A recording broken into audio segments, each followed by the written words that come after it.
Thank you for joining us tonight. Sellout crowd. I'm Deb Ruggiero. I'm co-chair of the Jamestown Democratic Town Committee with my friend, pal, Melanie Durnack, who's an amazing organizer. We're delighted that you're here. And thank you to all the volunteers as well. We are videotaping this tonight, so it's available tomorrow morning on our website by 11 o'clock. Cody, you could maybe bring the volume down a tad. We've got a little reverb. Thank you. That's the broadcaster in me, sorry. So it's JamestownRIDemocrats.org. And this is a really, really important community conversation that we're having tonight.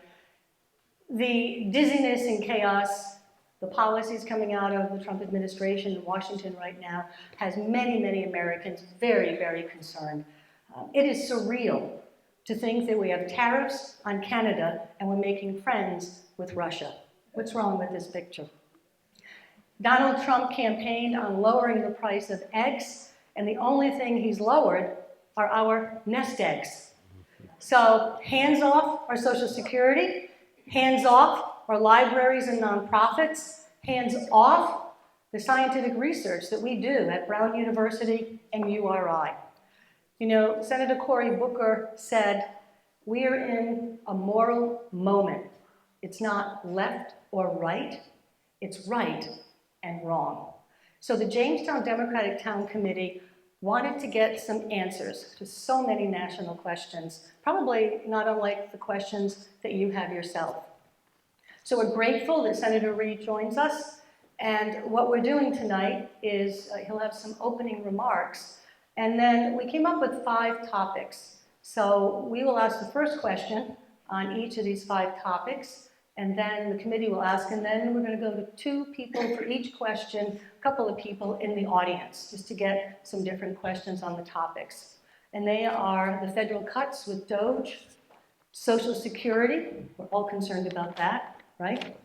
The state of education, what the tariffs mean for our economy, and immigration. So it's a lot to unpack in an hour. I know, but I really think we can do it. We could be tight and bright, and maybe we go an hour and 10 minutes, but it's going to be a very robust, organic conversation, and really, really grateful that you're here. So, ladies and gentlemen, it's my honor to introduce to you someone who's been a tremendous friend for me when I served for 14 years as your state rep at the State House. You all know him at the deli. He is our own state senator. Please, a warm welcome to Senator Jack Reed. Thanks, Jeff. Thank you. Thank you. Thank you very much. Now, if I was a really good lawyer, I would simply say after Deb, I rest my case. But if I was a good lawyer, I'd be practicing law. I'm not. I want to thank you for coming out. You are the strength of America. You are what America is all about. Committed citizens coming forward, expressing yourself, probing your elected officials, making sure that your thoughts are part of the process of governance. So thank you, thank you, thank you. In fact, this is the ultimate restraint against some of the behaviors we're seeing in Washington. And this is a time, and I think you all agree, of chaos and anxiety. People are truly concerned about a host of issues. Is the economy going to stand up? Will we see inflation come down? Will we be able to continue to invest in those programs that are essential? Things like Medicaid, things like Medicare, and Social Security. All of them being targeted right now and in danger. And we're fighting back. We're fighting back. But not just in the United States, but around the globe, we're seeing an America that is giving up its unique position as the leader of democratic nations across the globe. As an example of what democracy can do, not only to provide opportunity for the individuals, but collectively to be the leader in innovation, the leader in economic progress. And all those things now are being undermined, frankly, by the host of different activities that the president and Elon Musk, and you have to decide who is which, is doing right now. So this is a moment where your comments, these questions, I think, will not only hopefully give you a sense of what I'm seeing there, but I know your comments, questions will give me a better sense of what I should be doing there. Thank you very, very much for being here. So, Thank you. Deb? Thank you. Oh, I have to thank not Thank only you, sir. Debbie, but Melanie. Yes, absolutely. So as you mentioned, Senator, it's been a whirlwind of executive orders with Donald Trump, massive funding cuts from DOGE. Many of these federal cuts had already been approved by Congress and actually allocated by Congress. And our Constitution is pretty clear. Only Congress has the power of the purse, not the president. So as the minority party in Congress, are you and your Republican colleagues nervous about abdicating the power of Congress to this president? And what are Democrats doing to stop this and the funding freezes? Well, here's the point I think I can make right off. President Trump has absolute contempt for the law and the Constitution. I'll be blunt. One of the first things he did was to fire all the inspector generals. These are the men and women that keep checks on the behavior up and down the line of our bureaucracies, our departments. Under the law, it requires, I can move over someplace, I got this buzz. Under the law, it requires 30 days notice to Congress and cause to fire an inspector general. He did it without notifying Congress and with no cause. It's illegal. And now in the courts, they're coming back and trying to establish the fact that he broke the law. But it's consistent and constant. Now with DOGE, this is just some organization he created out of thin air. It has no statutory authority. These people, they claim work for the government, but we're not quite sure because we haven't authorized or appropriate funds for their activities. And they're descending everywhere to go ahead and gut our government. They roll into an agency like the Small Business Administration, and they cut thousands and thousands of workers. And then what happens is the administration gives the Small Business Administration more responsibilities. So fewer people, more responsibilities. What does that mean? Chaos and ineffectual government. So we are facing those things right now. And what we're trying to do is first make it clear what's happening, to make the people understand. Today, throughout this country, we did a Social Security alert. As Debbie said, keep your hands on Social Security. Here's what they want to do. They want to go ahead and fire a great many Social Security individuals, workers.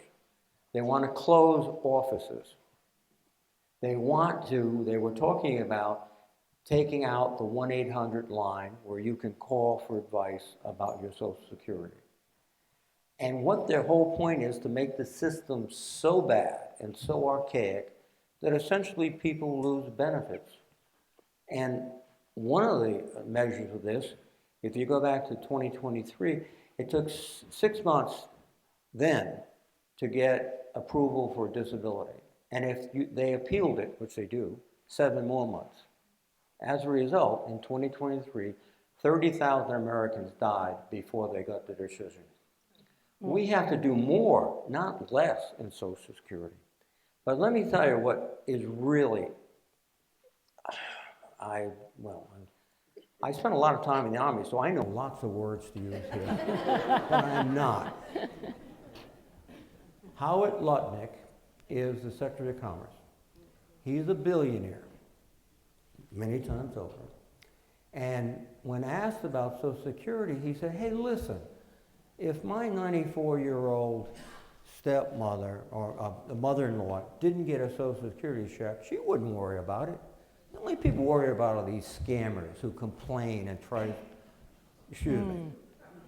I would expect his mother-in-law is living in a condo on Park Avenue worth many millions of dollars, and the people claiming that, not only claiming, but saying I haven't got my check, are working or not working in terms of just trying to stay check to check.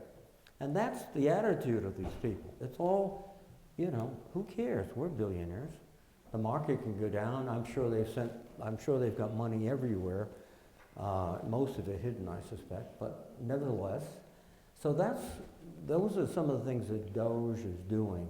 And they're undermining the institutions of government, because I honestly think that President Trump's approach to government is, if I destroy all the institutions that are checks and balances on the presidency, I will be ultimately powerful. And I can use that power for my own self-interest any way I want. And that's what's been going on, in my view, for the last several months. So that's one point. Thank you. Cody, the microphones are not working, but can we take a question or two from somebody who's interested in knowing more about federal cuts or DOGE? Yes, sir. It's not working.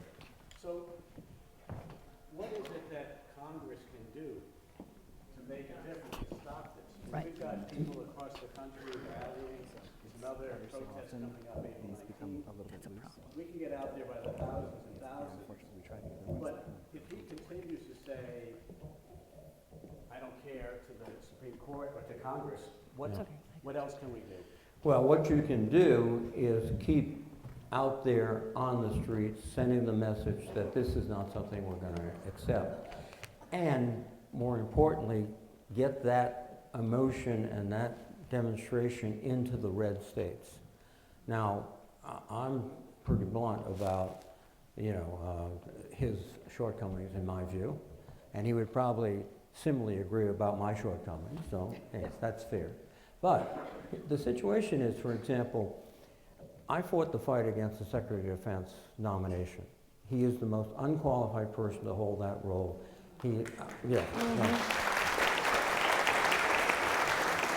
And we got 3 Republicans, and I thought we had 4. I thought we would win. But in the end, and this is what Trump does, the intimidation and the pressure was outrageous. I've never seen it before. I mean, in the old days, they'd say, listen, do you want that post office senator? Well, you're going to vote this way. Oh, no, I'm sorry, I can't fit. Now it's, you want a primary opponent with $200 million from Elon Musk? Okay, vote against us. And we got stuff on you we're going to let go, and it's terrible. So what we have to do is get our Republican colleagues to step up. Not to say, oh, this is wrong quietly, but to step up. We almost did it with Hagstead. We've got to make them step up, and that's going to come from their constituents. That's going to come from us going around the country and say, effectively, your Social Security is going to be cut off. Well, if you're in Iowa or Nebraska, that ain't good news. And here's the other thing that's happening. For example, they destroyed USAID. Yep. And let me tell you, a lot of those contracts were for farmers in the Midwest. And they're saying, I just lost $1 million. Oh, by the way, I already paid for the seed, I already paid for this, I paid for that. Who's going to pay me? And in addition to that, because almost everything he does has 2 dimensions, domestic and international. We have no real presence now in Africa, in the islands of the Pacific, and any place, because AID was the program that showed the good face of America. We had a program that George W. Bush started to help eradicate HIV in Africa. It's gone. And who's moving in? The Chinese. I just had Admiral Paparo, who's the commander of the Pacific, come in, and I asked him, what about AID? He said, sir, without AID, we have no presence in most of the islands of the Pacific, and they're up for grabs. So that's what we're trying to do. We've got to get the whole country, not just, you know, the blue states, but the red states and the purple states, and to get them people to stand up. So if you know somebody in a red state, get on the phone and say, do you realize what's going on? And they'll listen to you, frankly, more than they'll listen to me or somebody else. Anybody else? Or, oh, I'm switching mics. Well, I'm saving the best to last. That's my song. Yes, ma'am. Another question? Let me just, No. that's okay. No, I just want to get the microphone to you. No. It seems as if we can demonstrate and demonstrate, but we're sort of talking to each other. And one thing that Trump has always used is the courts and suing. Sue, appeal. Is there any sense in trying to have a class action suit against the president? Good question. He's been, let me tell you, he has so many suits against him now, but you're exactly right. I think he's been in court since he's been 18 years old, every day. It's just one of the things he does. Here's what I believe is happening, and it's going to come down to the Supreme Court and this buzzing noise. What's happening is, and I saw it emerging, you recall about 2 weeks ago where Chief Justice Roberts wrote a public release criticizing the president for criticizing judges. That was a very unusual move for a Chief Justice. I know Roberts a little bit. I served on the Smithsonian with him, etc. But this guy doesn't do anything until he counts. And at least he has to get to 5. If he's lucky, he gets to 9. That's all the judges. So he, I'm sure, walked that around. I said, yeah, you can do it. So the latest case to come up, which is outrageous, the Garcia case, where the young man, yes, the young man was taken, he was legal here in the United States, there's no evidence that he has criminal connections, there was no due process, DHS admitted they were in error in sending him into a prison, and, you know, the court took the case and said, you've got to get him back. And then gave a little bit of a wiggle room to him, saying, of course we recognize your predominance in international affairs. And they've used that as a crutch to say, okay, we don't have to take him back. That is ridiculous.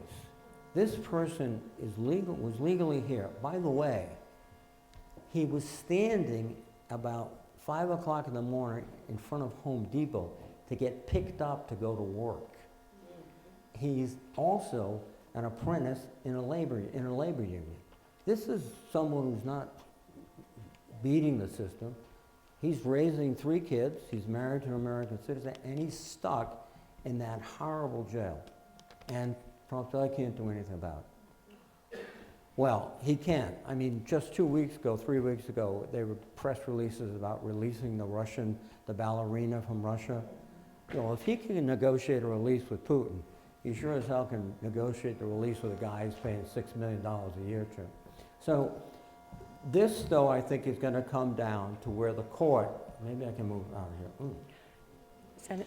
This is going to come down to where the Supreme Court picks a case they feel, of all these cases, that will give them the most leverage against the president, that they can make a very broad ruling about its behavior.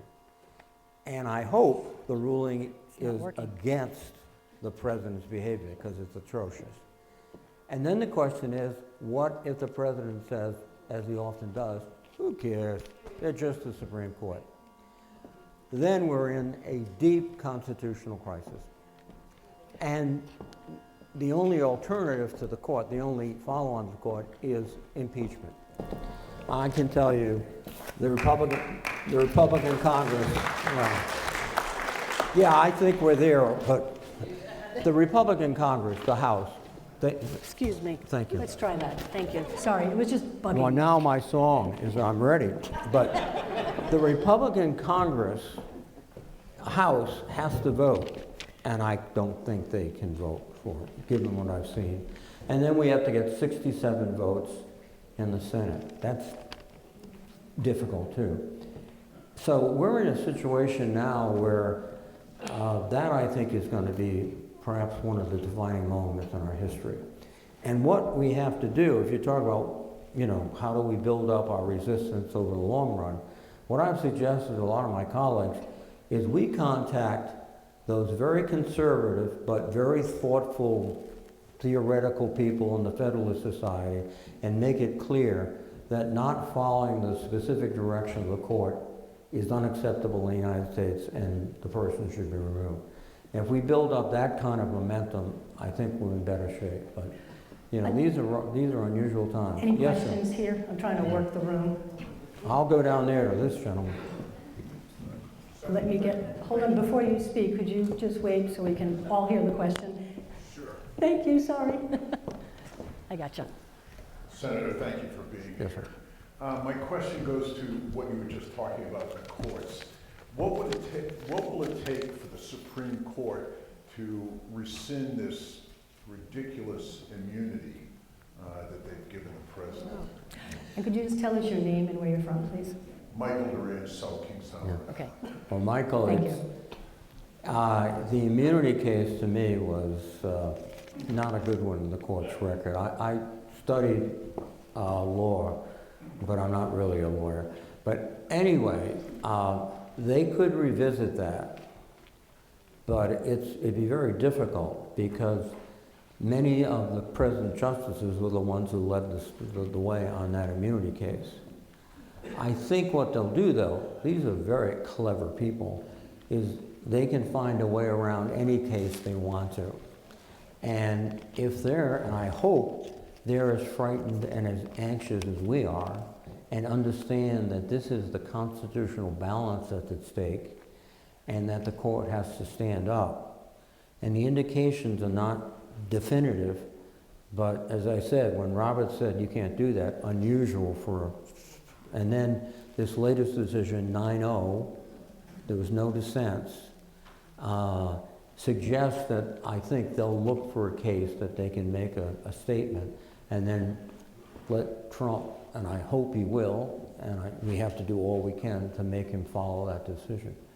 The other factor too is that there's so many cases. I mean, this, as someone suggested before, this guy's lived suing people and not suing people his whole life. His lawyer was Roy Cohn when he was young, who basically said, keep suing, keep suing, keep suing.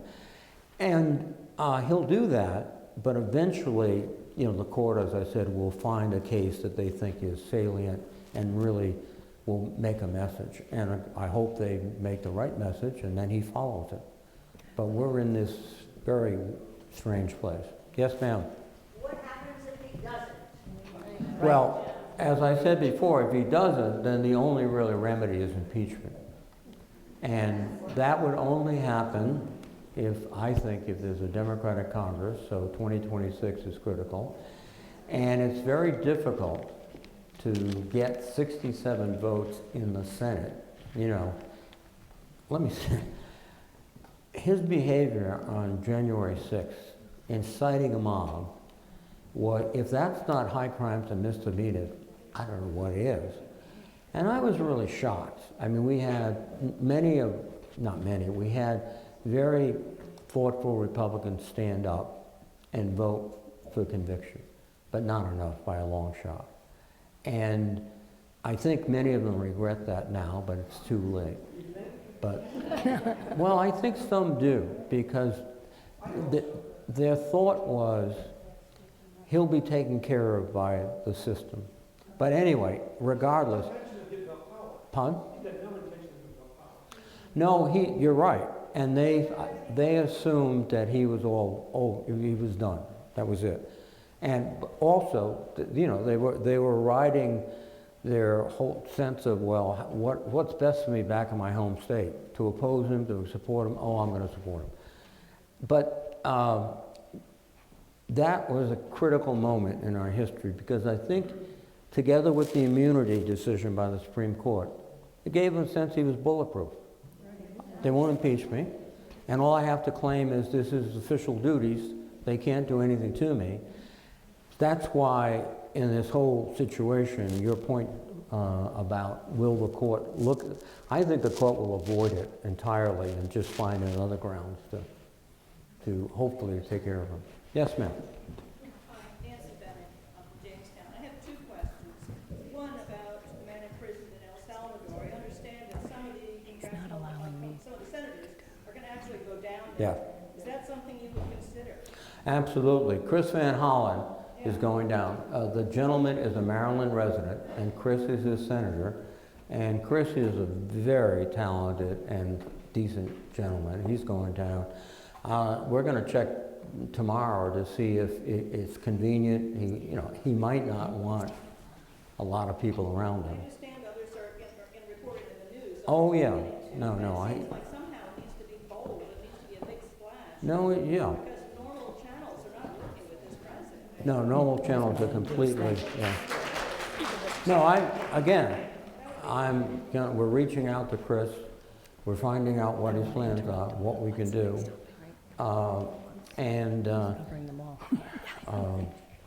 I think we have to make a statement, you're right.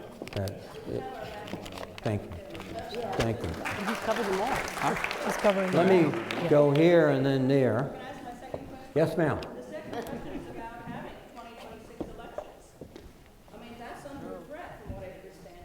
And I just want to know what we can do, what you can do to protect these elections. Well, again, we're going to be in a court fight. He just signed a presidential order, which he does, like every hour, which said that in order to register, you have to prove you're an American citizen, which means, what does it mean? Your birth certificate, your et cetera.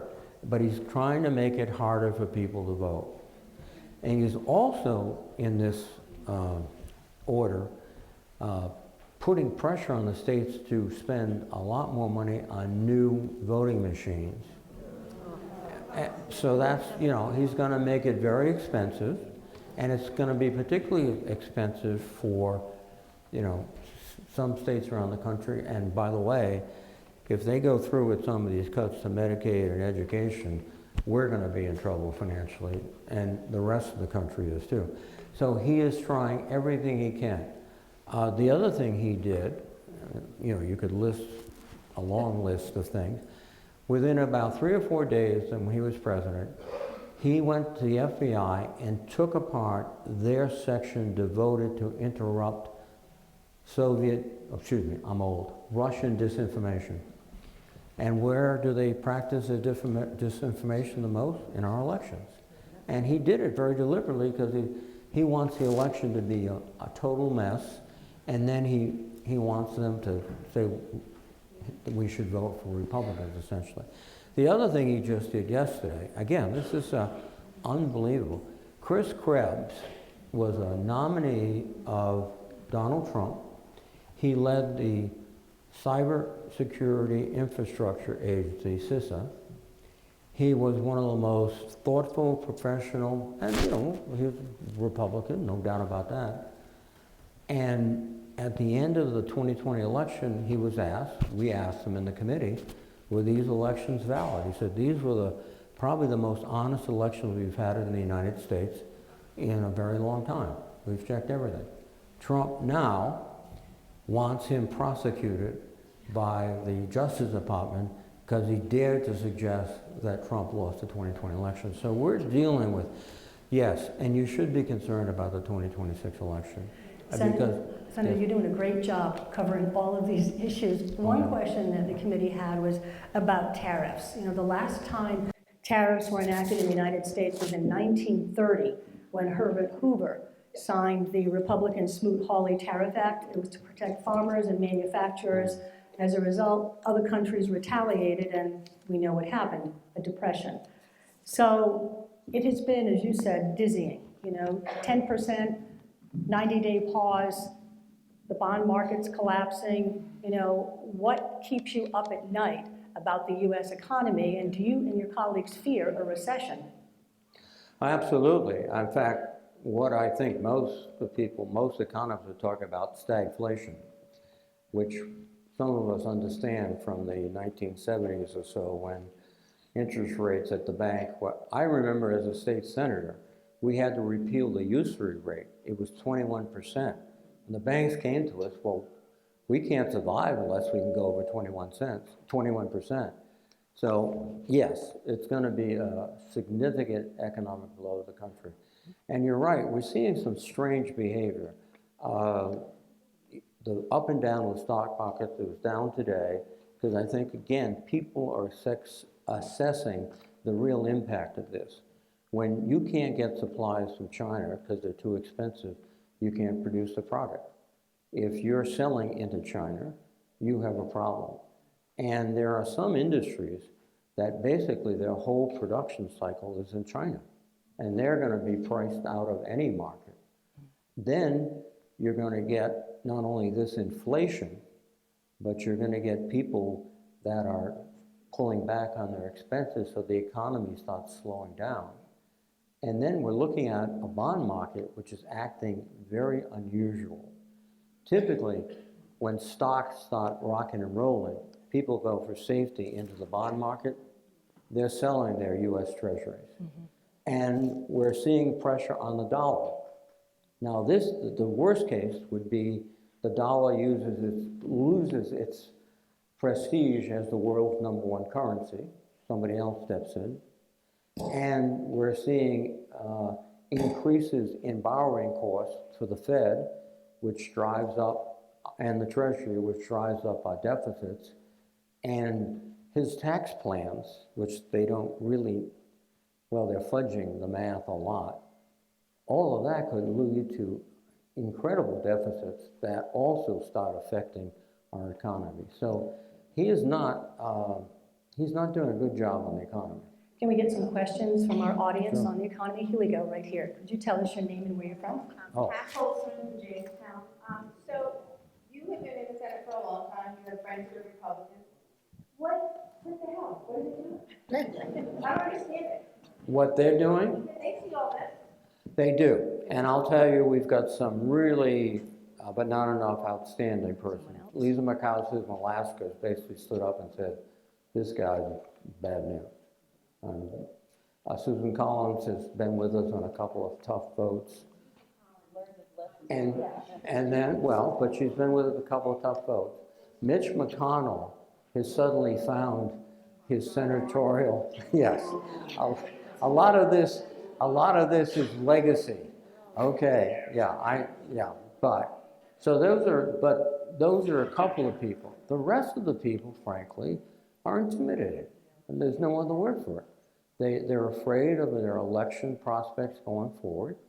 They're afraid of being attacked on the media, and Trump and Musk wave this situation. Well, we'll go after you with $25 million of commercials. When we were debating Hegstead, Joni Ernst of Iowa, a combat veteran of the United States Army, who herself admitted she was sexually assaulted during her service, which is something that Mr. Hegstead apparently did, was getting commercials against her on TV. You can't vote against the president. You can't vote against the president. You can't vote against the president. And finally, she came. And that's somebody that we thought and hoped would stand up. But you're seeing the type of pressure. I said before, it's not the good old days where you lose the post office. It's like, we're going to take you out. How about another question from someone? Okay, let's go over here. We'll get you, don't worry. Just tell us who you are. Thank you. We have to. Wendy Fenner, Auburn, Exeter. Back to the tariffs and the plumbers, which, mainly are red states out in the Midwest. I've been doing some reading about them, the possibility, like you said, they're not getting their U.S. aid. Right. And what it's going to affect is outside interests buying up farmland when they go bankrupt, right? So we do have in the United States, and I forget the name, a conglomerate that wants to buy up a lot of land, it's something traders. No. I can't remember the name. Why are we not putting some stuff out already to protect our US soil? Why aren't we preemptive? Yeah, no, first of all, we should have a much vigorous antitrust operation in the United States. We abandoned antitrust a long time ago. As a result, when you wonder why meat is so expensive, there's only 4 major meat processing companies in the country. And what they do is, it's not price fixing, it's what I was told in law school, it's conscious parallelism, i.e., when somebody raises the price, ooh, they raise the price. And just 4 controllers the price, 4, then it's easy to do that. There's not competitive markets. So we should use antitrust much more about competitive markets. To your answer of what they're going to do for the farmers, the discussion they're having right now is, why don't we give them special aid, i.e., we'll pay them, take the money from other places around here perhaps, and send it down there so they'll be fine. And I think that's something they do. And it's pure kind of politics about, we got to help these people because. Senator, I'm working the room. How about a question over here in this We area? got to take a question. This young man and the gentleman behind him. Go ahead, sir. Stefan Gustafson, Jamestown. Can you stand, just wait till I get the microphone, Stefan? There you go, just so we can hear you. I got you. Okay. I got you. Yes, I'm very concerned about what the Trump administration has been doing with abducting people off the street for their free speech, and sending them to immigration detention because they committed crimes like writing an op-ed, which ultimately affects all of our free speech through the chilling effect and our freedom to hear. And I saw a video of Benjamin Netanyahu, and he was bragging about this. But I want to know why wouldn't he brag about this? Because Congress has given him a blank check throughout this whole mass murder that they've done, to continue to kill all these children. Most common age of the death in Gaza was 5 to 9 years old. And when will you comply with the terms of the Genocide Convention and Good question. support cutting off No, that is an excellent and profound question. First, for the record, I was the second Democrat to go on the floor of the United States Senate and call for the resignation of Benjamin Netanyahu. Because I made it very clear he was as much responsible for the Hamas attack as anybody else.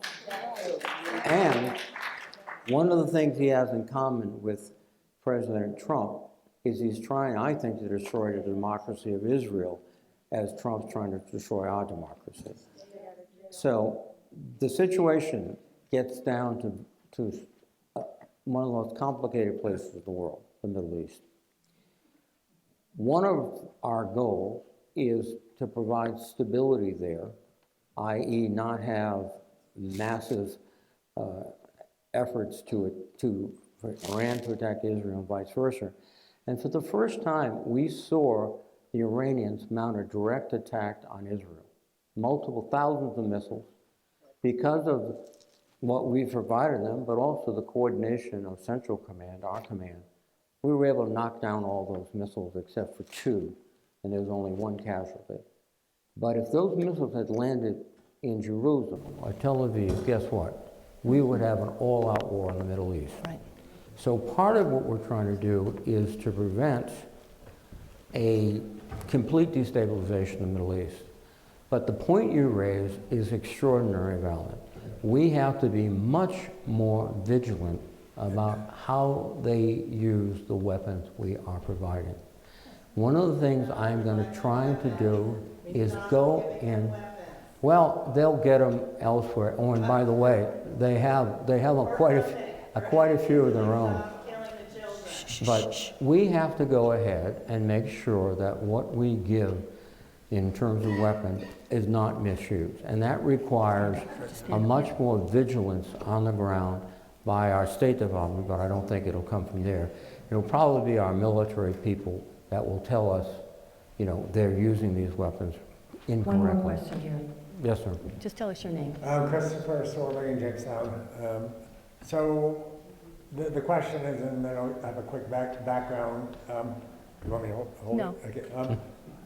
Should there be a very large, you know, 1 million, 2 million people demonstration in Washington, and how should it be done? Should it be disruptive in order to help senators and representatives do their job in the right way, to give some ammunition to get something done?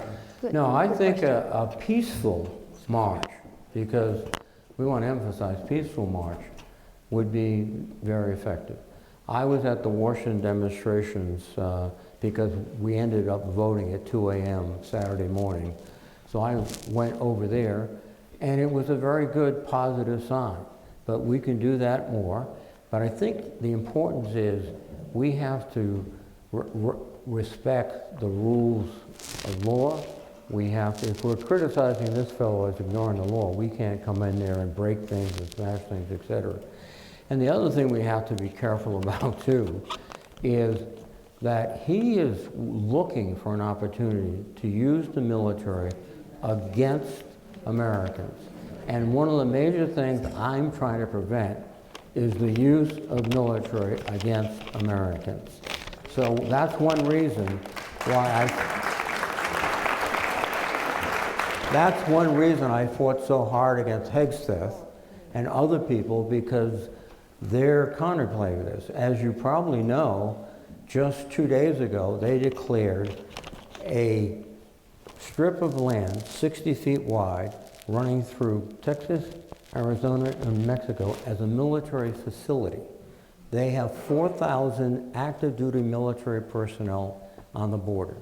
They're going to set them up in there, and they're going to be able to arrest people coming into the military installation. Now, I hope lots of people go to court about this, but it's actually the worst waste of military personnel. You can't train in a 60-foot by 300-mile training area. It don't work. They're not down there to train. They're not down to be ready. They're down there to intimidate the Mexicans and other people. And also, I think, to lower the barrier, which is terrible, between using troops against foreign enemies and using them against American citizens. So we're working our tails off on that, trying to get ahead of it. Have a question I'll here. let Deb, And who I'll are you? let Deb pick. Jennifer Wallich, North Kingstown, thank you for joining us. So fact and fiction are very, very cloudy in today's environment. Mm-hmm. And I think that is inhibiting many people from getting more involved and pulling in some of the red states. Has Congress thought about possibly a very small group of representatives, maybe 4, maybe bipartisan, if we could pull in a couple of folks from the Republican side, having a weekly news conference? Trump is on TV every day. Yeah. Have a weekly news conference where you tell us the facts. These are the hot topics, these are the facts, these are where we are, and these are our next steps. So folks can begin to feel like they know the facts and have the confidence to speak, to come forward, and to feel like they can make a difference. Right now, there's just so much swirl. Folks need their representatives to educate them. Yeah. You're absolutely right. Yeah. Now, what we are trying to do is not 4 folks, but our whole Democratic caucus. And we've realized that the way to reach most people, particularly people under 30, it's not going on CBS News and, let me talk to you, dull speech. It's getting on TikTok. It's getting on YouTube. It's getting on those media. So we've got to do it. Agree. Yeah, and We need both. yeah, but we've got to do it because that's where so many people are getting their information.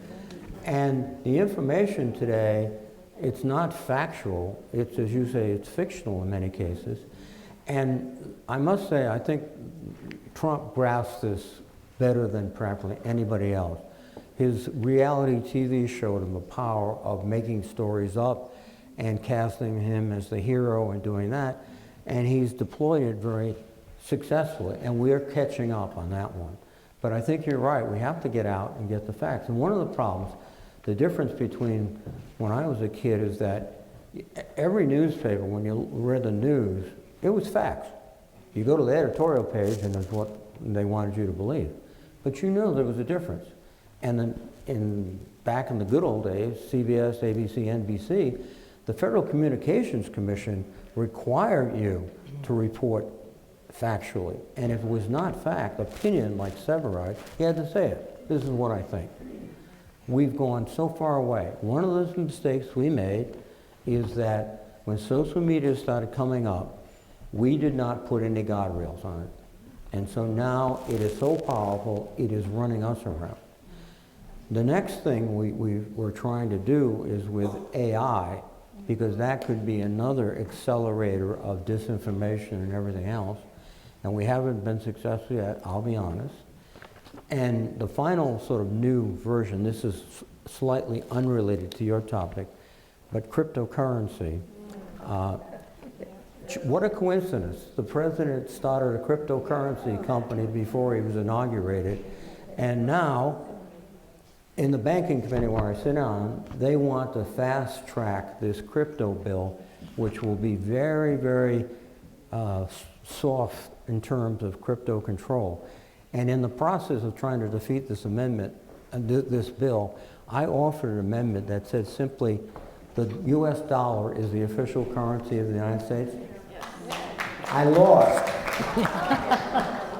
Because they don't want anything complicating what their plan is, which is basically to make crypto competitive with other currencies. And one other fact which you're aware of, crypto is one of the major ways that North Korea and other countries move billions of dollars around. And we have to stop that, and we're trying to. Senator, one of the topics we did not get to yet, and I just want to cover education, because I see a lot of parents and grandparents in the audience, and the Republican administration seems to be dismantling education, not funding special ed, thinking of eliminating Pell Grants. So even if Rhode Island wants to continue these programs, how do we do that without the federal dollars? And can you speak a little bit about the future of education for our students as this gap widens? Well, let me tell you, we will be in a very difficult position. 15% of the funds for education in Rhode Island come from the federal government. The IDEA bill, Title I, several other programs that are absolutely critical. And as Deb suggested, they're trying to destroy it. First of all, they have taken apart the Department of Education. They transferred the IDEA program, the Individual Disability Act, into Health and Human Services and Bobby Kennedy. Well, wait. Health and Human Services is firing 20,000 people. So you have an agency that's going to be grossly understaffed with absolutely no knowledge of IDEA. They've never dealt with it in their life. And I'm afraid what's going to happen is the state's going to try their best, but I'm looking around the crowd. I've got contemporaries here. And you remember when there were 2 or 3 kids in the last row in the corner that the teacher just said, be quiet, and that was it. We can't go back there, but that's what they want to do on education. And the Pell Grant, Stafford loans, they're transferring that to the Department of Treasury. And they know nothing about it. And last year, and I had some clinical experience, my daughter's a senior in high school now, I tried to go through the system. It's not as easy as it looks, but if you have people on the other end that have no idea what they're doing, they were just told that you're doing this now, it's going to be much worse.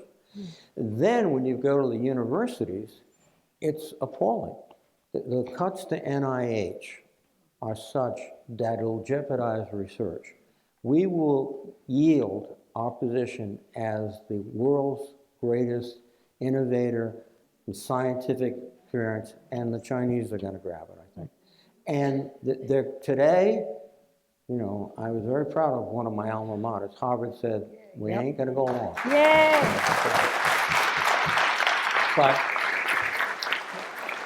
that's $8 billion that Harvard is going to have to find a way to juggle, but I'm confident they can. Couple Yes, of sir. questions from the audience, sir? I got you. I got you. Or Shani Martin from Jamestown. There was a march a couple of weekends ago in Providence. Mm-hmm. What I noticed then and what I noticed here, I don't see any young people. Yeah. I don't see any young people there. Good point. And the 2016 election, there was a great enthusiasm of the young people during the primaries. Mm-hmm. And then during the election, a lot of them boycotted the election. And the same thing happened in this past election, and contribute that some to the gas war. And what is the plan of the Democratic Party to get the young people back on board? Great question. Thank you. Good question. The first principle is recognize you have a real problem, and we do. We have not been communicating effectively to these young people. One, as I just suggested before, is that we have not been using the tools that they use, TikTok and all these other applications. We're starting to do that now. But we also have to reach them with a message that will resonate, and we're looking for that message. One of the, I think I was confounded by this, the Biden administration pushed forward very aggressive policies to affect climate change. No one is going to be more injured by climate change than people under 30, et cetera. But we never made that connection to them. We didn't say that their future is going to be terribly complicated because the water will be foul, the air couldn't breathe, et cetera. So we have to reach things that will really connect with them. There's another fact here too, and it would require a lot more sophistication than I have, is that it strikes me that there's not the kind of socialization between young people that we had. And one reason is I've got an 18-year-old that is, glued to the phone. So we have to find out how we deal with it and effectively deal with it. The other thing I'd say is too, and I've been working since I've got there on a bipartisan basis to try to reinvigorate national service. We don't do that. So kids just say, hey, I don't have anything to do with the country, hey, And we all know our father's generation all served and sacrificed. And we were going to do the same thing because, that's what Americans do. But over the last 20 or 30 years, it's been, hey, I don't have to do anything. I just, do my job and et cetera. So we have to strike up that sense of community. And it's, I wish I could tell you it's just a simple plan and I'm going to do it. It's complicated. But we understand that if we can't move the youth, then we're not going to be in a position of making progress against Trump and others. Yes, Senator, ma'am. I just got the nod. We have time for a couple of more Okay. questions. So I'll take this young lady. Okay.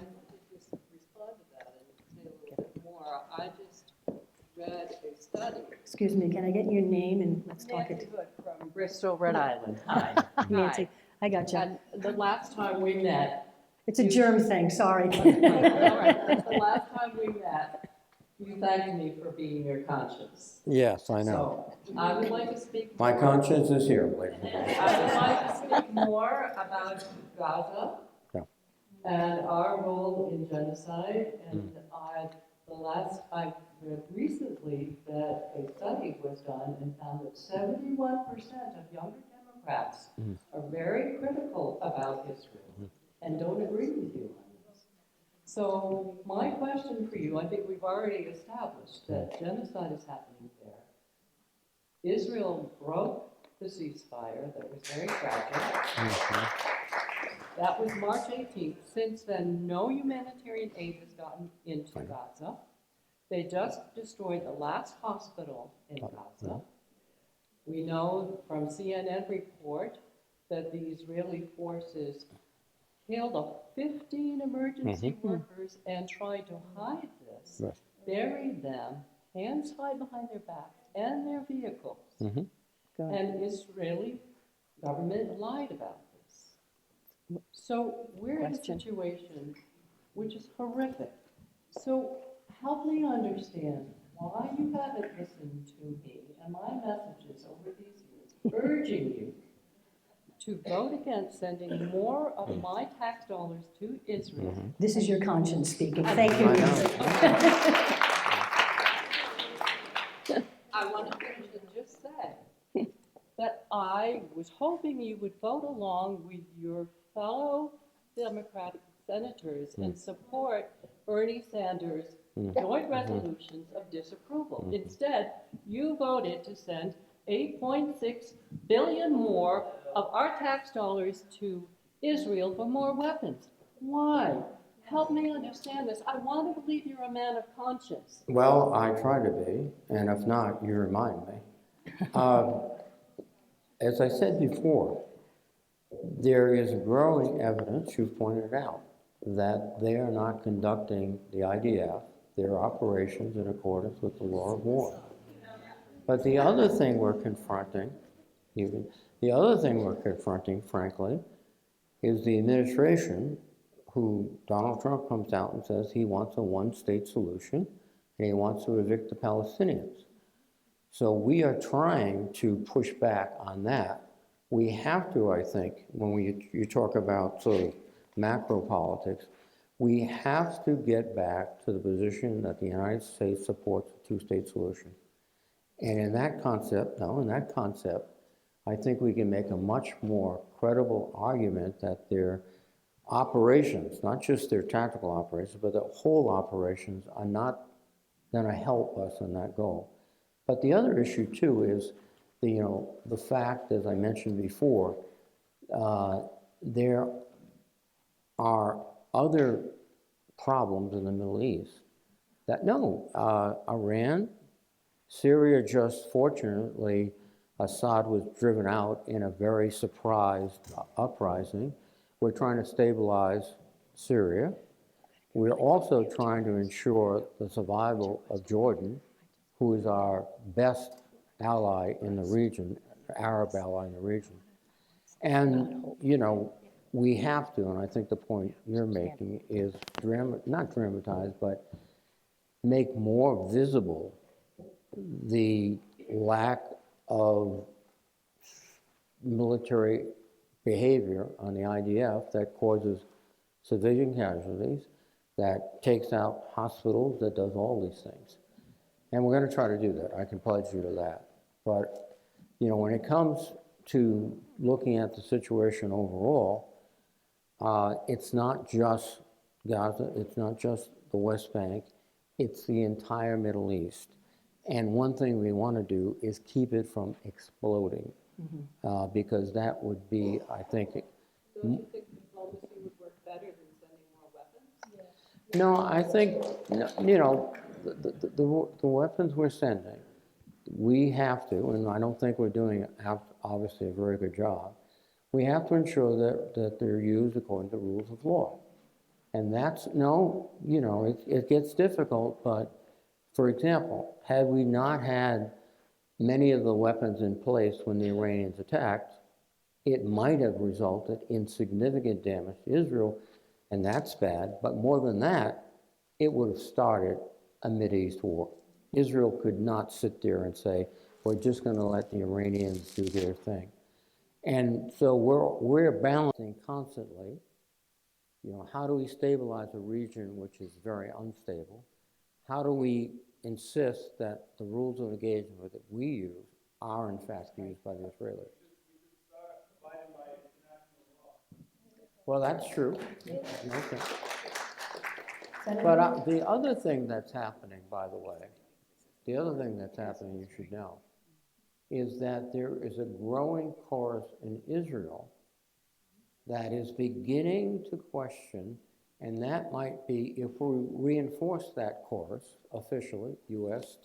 or Senate to those people, if we reinforce that, that could have more political clout. They want us to stop sending our weapons there. Well, it's the Captains for Peace and other peace there are groups too, but what impressed me more was the recent letters by reserve Air Force officers criticizing their tactics, and then they were joined by reserve Navy. In Israel, being a reservist doesn't mean you sit around. It means they call you up for the fight. And So- Senator, you've done a great job explaining this, and it's All right. really important. We have one last One question, last because they're question. asking us to wrap this up. So tell us who you are and wrap it up for us. Yes, hi, I'm Holly Beckman from Jamestown, and I've been obviously reading quite a bit and listening to you tonight, and it's kind of depressing. And so I would like to know, what is the positive that we can look forward to? And what is it that we can do? You know, I mean, we all do the same things. You know, the gray hairs are out there marching. And, you know, we're calling and writing, but somehow,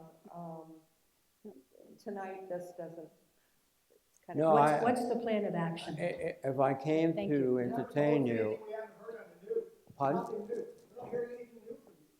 You're telling us the same thing we hear every single day in the news. Because, You guys are breaking the law, arrest them.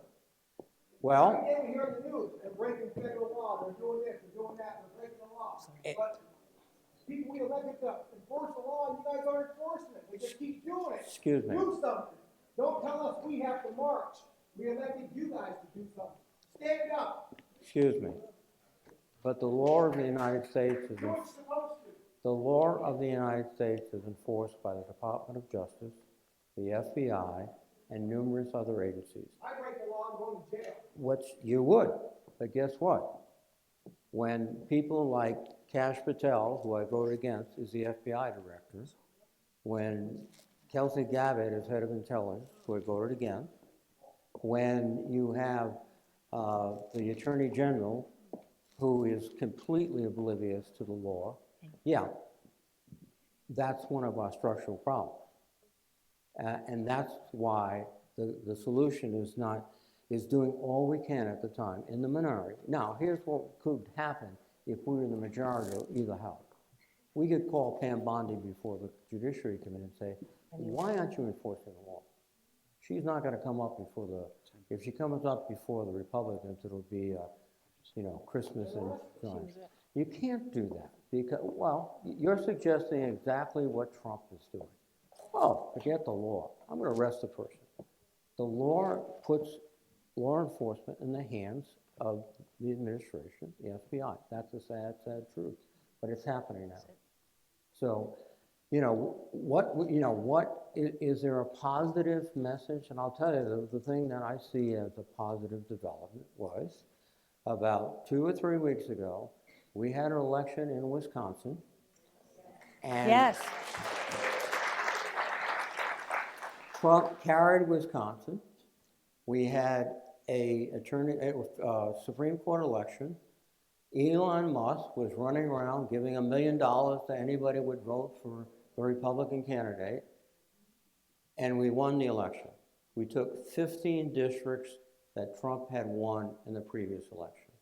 And what it said was that people, particularly Democrats, are getting the message that they have to stand up, they have to vote, and they have to go ahead and, fight through this. Now, and the other point, we had 2 races in Florida, heavily Republican districts. The Republican candidates did much worse than Trump did. Now, is that the beginning of our parade back? No, I don't know. We have to keep working.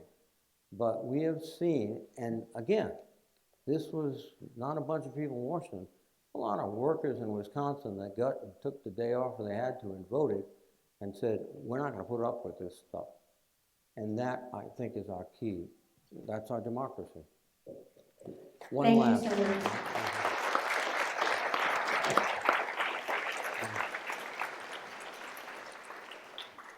On elections, shortly after President Biden took office 4 years ago, Trump got on his plane and started crisscrossing the country. He did it nonstop for 4 years. We can't wait until 18 months before the next presidential election. We need to start identifying those people out there and having them go out and conduct these town hall meetings.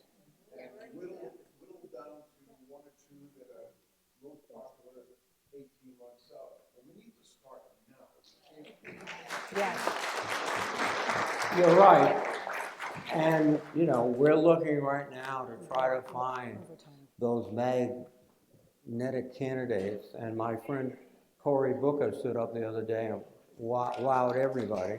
Yep. So we're moving that way. I want to thank you all again. Thank you very, very much for your questions were really good, particularly the ones that were not the, you know, softballs. Thank you, Conchas. And Thank the way, you, Senator, for your and service. the way I responded was a result simply of the Sisters of Mercy, who taught me that rulers can be used for something other than measurement. The Christian Brothers, who taught me that a punch in the head is something that every kid gets frequently. And the people at West Point that yelled constantly at me. So you've been a great crowd. Thank you. Thank you, Senator. Good job. Thank you.